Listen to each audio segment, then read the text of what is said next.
করেন ওয়ামা খলাকতুল জিন্না ওয়াল ইনসা ইল্লা লিয়াবুদুন।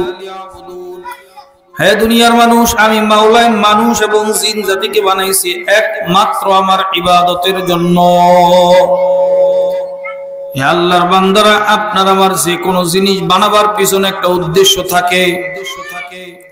একটা 2 টাকার সুই মানুষে বানায়, তার পিছনে একটা উদ্দেশ্য আছে। 1 টাকার একটা ব্লেড, 2 টাকার একটা ব্লেড মানুষে বানায়, তার পিছনে একটা উদ্দেশ্য আছে। উদ্দেশ্য ছাড়া কোনো মানুষ কোনো কিছু বানায়ও না, কোনো কাজ করেও না। আর আল্লাহ পাক রব্বুল আলামিন আপনার আমার মতন 3.5 বডির মানুষকে আল্লাহ পাক রব্বুল আলামিন বানাইছেন উদ্দেশ্য ছাড়া। কয় না না, ইল্লা লিয়াবুদুন, আমি আল্লাহ পাক রব্বুল আলামিনের ইবাদতের জন্য বানাইছি। কিসের জন্য? ইবাদতের জন্য বানাইছেন। ও মা বোনেরা, পর্দার আলের মা বোনেরা, ভাইরা, আল্লাহ পাক রব্বুল আলামিন তার ইবাদতের জন্য আমাদেরকে যদি বানিয়ে থাকেন, খুব ভালো করে বুঝতে হবে ইবাদত কাকে বলা হয়। ইবাদতের পরিচয় দিয়ে আমি আমার কথা শেষ করব। ইবাদত বলা হয় মালিকের হুকুম অনুযায়ী চলার নাম হইল ইবাদত। যে মালিকের হুকুম অনুযায়ী চলে সে আল্লাহর বান্দা। আল্লাহু আকবার। মালিকের হুকুম নবীর তরিকা অনুযায়ী চলে, সেই তার কাজটা ইবাদত হয়ে যায়। নামাজ পড়া ইবাদত না, না শুধু নামাজ পড়া ইবাদত না। রোজা রাখা ইবাদত বলে না, না শুধু রোজা রাখা ইবাদত না। নামাজ পড়া ইবাদত, তবে আবার নামাজ পড়াও গুনাহের কাজ। রোজা রাখা ইবাদত, আবার রোজা রাখা গুনাহের কাজ। কেমন? নামাজ পড়া ইবাদত যদি আল্লাহর হুকুম থাকে। সূর্য মাথার উপরে থাকা অবস্থায় কোনো আল্লাহর বান্দা যদি নামাজ পড়ে, সওয়াব তো হবেই না, বরং আরো গুনাহ হবে। কারণ কি রে ভাইরা? এর পিছনে কারণ হইল ওই আল্লাহর বান্দা নামাজটা মালিকের হুকুম অনুযায়ী হয় নাই, যার কারণে নামাজ পড়ার বিনিময়ে সে সওয়াব পায় নাই, উল্টা গুনাহ পাইছে। হে আল্লাহর বান্দারা, তাইলে নামাজ পড়া ইবাদত, নামাজ না পড়াও ইবাদত। নামাজ পড়া কোন সময় ইবাদত? কয় যেই সময় মালিকের হুকুম আছে ওই সময় পড়া ইবাদত। রোজা রাখা ইবাদত, আবার রোজা না রাখা ইবাদত। রমজান মাসে রোজা রাখা ইবাদত, ঈদের দিন রোজা রাখা হারাম। ঈদের দিন কেউ যদি রোজা রাখে সওয়াব হবে না, উল্টা গুনাহ হবে। কারণ কি? কারণ ওই দিন মালিকের হুকুম নাই। এই জন্য ইবাদত বলা হয় মালিকের হুকুম অনুযায়ী চলা। তাহলে আমি আমার যে কোনো কাজের ভিতরে 2টা শর্ত যদি যোগ করতে পারি, একটা হলো আল্লাহর হুকুম, 2টা হলো নবীর তরিকা। 2 নম্বর হলো নবীর তরিকা। আল্লাহর হুকুম আর নবীর তরিকার সমন্বয় যদি আমি আমার ঘুম যাইতে পারি বিছানায়, তাহলে আমার এই ঘুম যাওয়া থাকবে না, এটা ইবাদত হয়ে যাবে। আল্লাহর হুকুম নবীর তরিকা অনুযায়ী যদি আমি ঘুম থেকে জাগ্রত হইয়া মালিকের হুকুম আদায় করি, তাহলে আপনার আমার ঘুমানোটাও ইবাদত হয়ে যাবে। মালিকের হুকুম আদায় করার নামাজ পড়া যেমন ইবাদত হয়ে যাবে। আল্লাহর রাসূলের তরিকা মাইনা যদি ব্যবসা করি, কৃষি কাজ করি, আল্লাহর রাসূলের তরিকা মাইনা আমি যদি আমার ব্যক্তিগত জীবন, পারিবারিক জীবন, সামাজিক জীবন, সিরাত সুরাত, পোশাক কামাইয়ে লেবাসে, সকল ক্ষেত্রে যদি আল্লাহর হুকুম নবীর তরিকাকে ফলো করি, তাহলে আমার সকল কাজ মালিকের হুকুম অনুযায়ী হওয়ার কারণে ইবাদতে রূপান্তরিত হয়ে যাবে।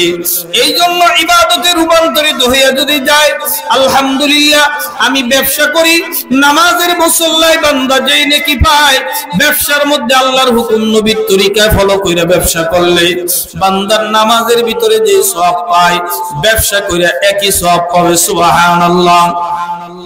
খেতে কাজ করে বান্দা নামাজ রোজা রাইখা বান্দা যেমন ইবাদত করার সওয়াব পায়, বান্দা আল্লাহর হুকুম নবীর তরিকা মাইনা যদি খেতে কাজ করে, তার খেতে কাজটা সওয়াবে পরিণত হয়ে যাবে, তার খেতে কাজ করাটা ইবাদতে পরিণত হয়ে যাবে। বান্দা যদি ড্রাইভারিং এর সিটে বসে ড্রাইভারিং করে, ওই ড্রাইভিং করার সময় যদি আল্লাহর হুকুম নবীর তরিকা অনুযায়ী মাইনা চলে, তাহলে আল্লাহর হুকুম নবীর তরিকা অনুযায়ী মানার কারণে তার ড্রাইভারি করার, নামাজ পড়ার যেই সওয়াব, ড্রাইভারি করার পিছনে সওয়াব হয়ে যাবে। শুধু তাই নয়, না আল্লাহর হুকুম মানলে বাইরা সংসারিক জীবনে যদি আল্লাহর হুকুম মানে, স্ত্রীর কি হক যাই না যদি স্ত্রীর হক আদায় করি, স্ত্রীর কোনটা হক স্ত্রীর হক আদায় করি, ছেলে মেয়ের কোনটা হক যাইরা যদি ছেলেমেয়ের হক আদায় করি, তাহলে স্ত্রীর হক ছেলের হক ঠিক মতো আদায় করার কারণে, আল্লাহর হুকুম নবীর তরিকার সংমিশ্রণ করার কারণে আপনার সংসার করাটা নামাজ পড়ার মতো সওয়াব হয়ে যাবে, ইবাদতের মতো সওয়াব হয়ে যাবে। আপনার স্ত্রীর সঙ্গে দেখা সাক্ষাৎ করাটাও সওয়াব হয়ে যাবে। আপনার যে কোনো কাজ, যে কোনো ভালো কাজ আল্লাহর হুকুম নবীর তরিকা অনুযায়ী যদি করতে পারো, তাহলে ওই ভালো কাজটা আলহামদুলিল্লাহ ইবাদতে পরিগণিত হয়ে যাবে। সুবহানাল্লাহ। এই জন্য সকল কাজ আল্লাহর হুকুম নবীর তরিকা অনুযায়ী করতে হবে। সকল কাজ আল্লাহর হুকুম নবীর তরিকা অনুযায়ী যদি বান্দা করতে পারে, আল্লাহ পাক রব্বুল আলামিন বান্দার ওই কাজকে আল্লাহ পাক রব্বুল আলামিন ইবাদত বানায়া দিবেন। মহিলা মা বোনেরা বলতেছেন, হুজুর আমি সংসার করি, এটাও কি ইবাদত? বলে হ্যাঁ, সংসার করাটাও ইবাদত হয়ে যাবে। আপনার ছেলে সন্তান দেখশন করাটাও ইবাদত হয়ে যাবে। স্বামীর ঘরের মধ্যে থাকিয়া অনুযায়ী চলিয়া মাওলার হুকুম মানাটাও আপনার ইবাদত হবে। অর্থাৎ মুমিন বান্দা লা ইলাহা ইল্লাল্লাহু মুহাম্মাদুর রাসূলুল্লাহ,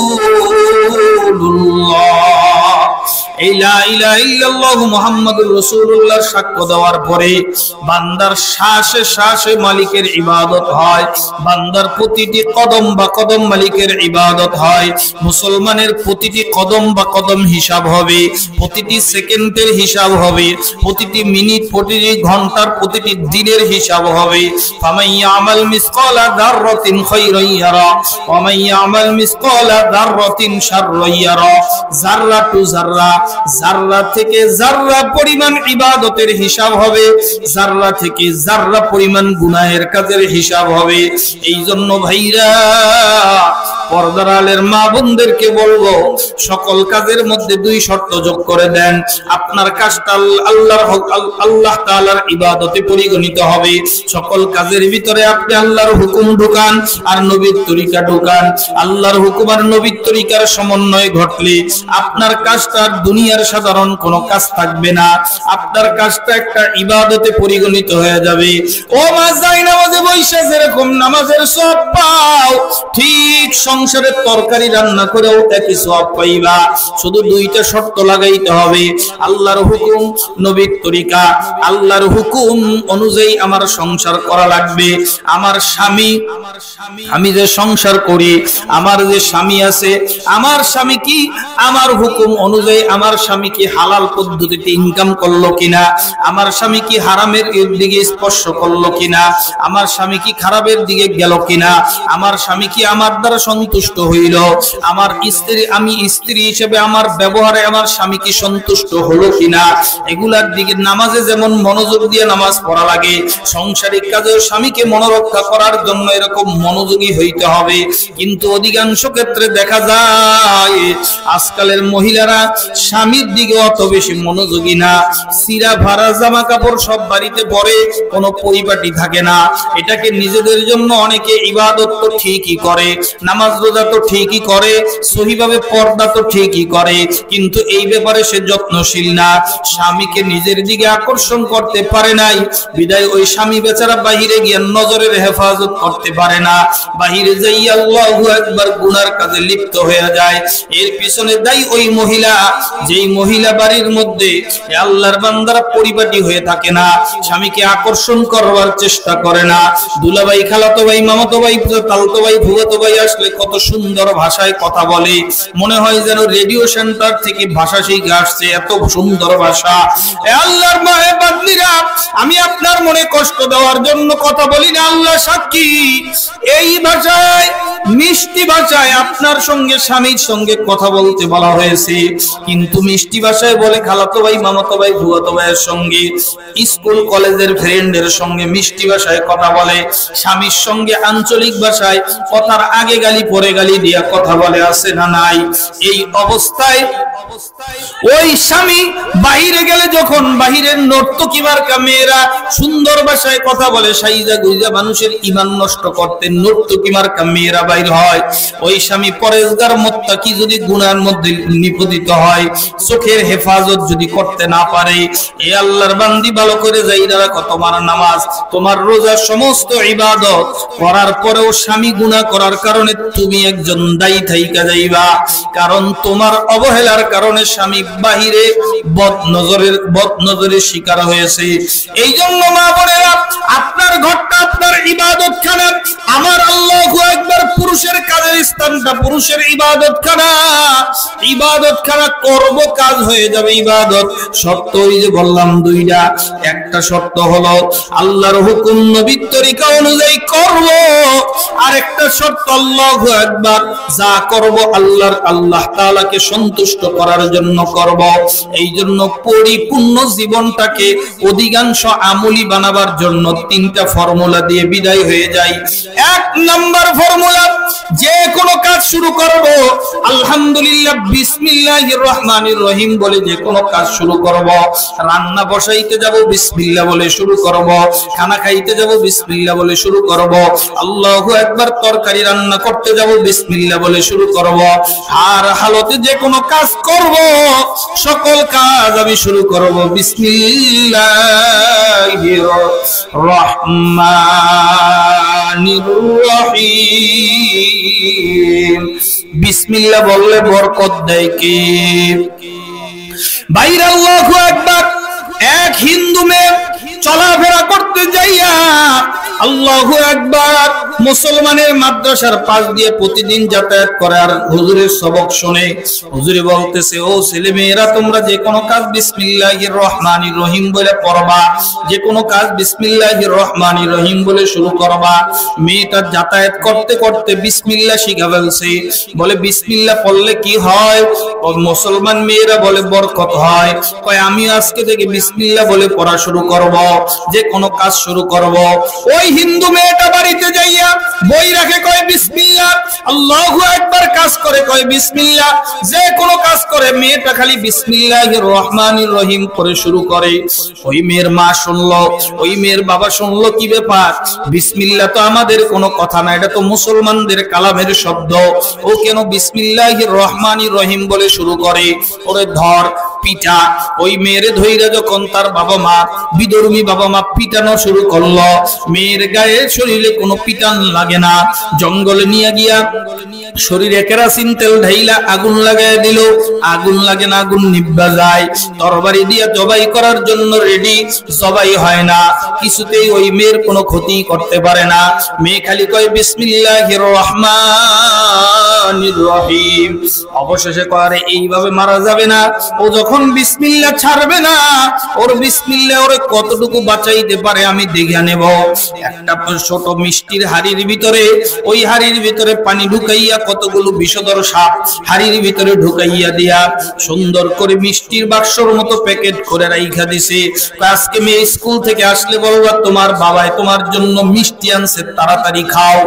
আর মেয়েটা সঙ্গে সঙ্গে মিষ্টি খাইতে যাইয়া মিষ্টি মনে কইরা যখন হাত দিবে, সাপে তারে ধ্বংসন করবে আর সাপের বিষের কারণে মারা যাবে।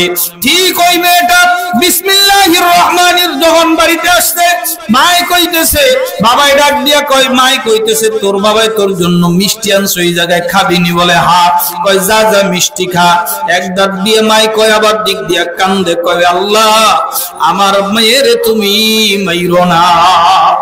আল্লাহর বান্দা আল্লাহু আকবার।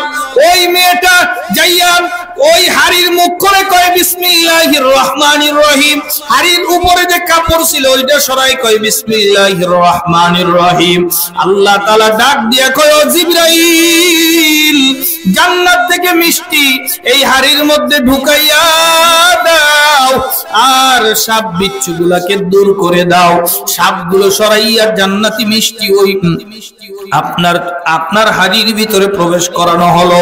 ওই মেয়েটা যাইয়া হাত দিয়া দেখে কত সুন্দর মিষ্টি, মুখে দিয়া কই এমন মিষ্টি, সুন্দর মিষ্টি জীবনেও তো খাই নাই। তখন মারে ডাক দিয়া কয়, মা তুমিও খাইয়া দাও, এত মিষ্টি কি আমি একা খাইয়া শেষ করতে পারবো? বাবা তুমি আসো, এত মিষ্টি তো আমি একা খাইয়া শেষ করতে পারতেছি না। বাবাই আশ্চর্য হয়ে গেছে, কি ব্যাপার? ভয়ে দূরের থেকে তাকায়া দেখে হাড়ির মধ্যে তো আর সাপ নাই, হাড়ির মধ্যে আল্লাহ কুদরতি ভাবে মিষ্টি দিয়া দিয়েছে। সুবহানাল্লাহ।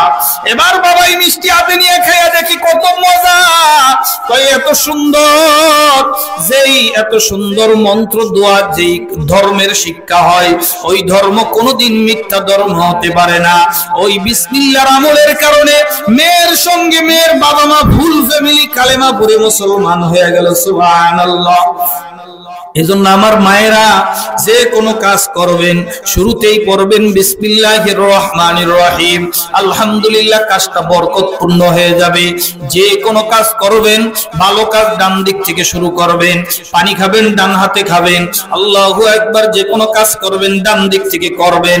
জামাটা পরবেন ডান হাতে আগে পরবেন, পায়জামাটায় বাম পাও আগে, ডান পাও আগে পরবেন, খোলার সময় বিপরীত। আল্লাহর বান্দিরা ও আমার ভাইরা, যে কোনো কাজ ডান দিক থেকে শুরু করবেন, তাহলে জীবনের 80% আপনার ইবাদতে গণ্য হয়ে যাবে। 3 নাম্বার, আল্লাহু আকবার, আফসুস সালাম। একে অপরকে দেখা হলে বেশি বেশি সালাম দিতে থাকো, সালামের প্রচলন ঘটাও। যত বেশি সালাম দিবা একে অপরের সাথে মহাব্বত পয়দা হবে। আসসালামু আলাইকুম যে ব্যক্তি বলল, সঙ্গে সঙ্গে আমলনামায় 10টা নেকি জমা হলো। ওয়া রাহমাতুল্লাহ বলল, আরো 10টা নেকি জমা হলো। ওয়া বারাকাতু বলল, আরো 10টা নেকি জমা হলো। যে আসসালামু আলাইকুম ওয়া রাহমাতুল্লাহি ওয়া বারাকাতু বলে সালাম দিল, ওই আল্লাহর বান্দার আমলনামায় 90টা নেকি জমা হলো।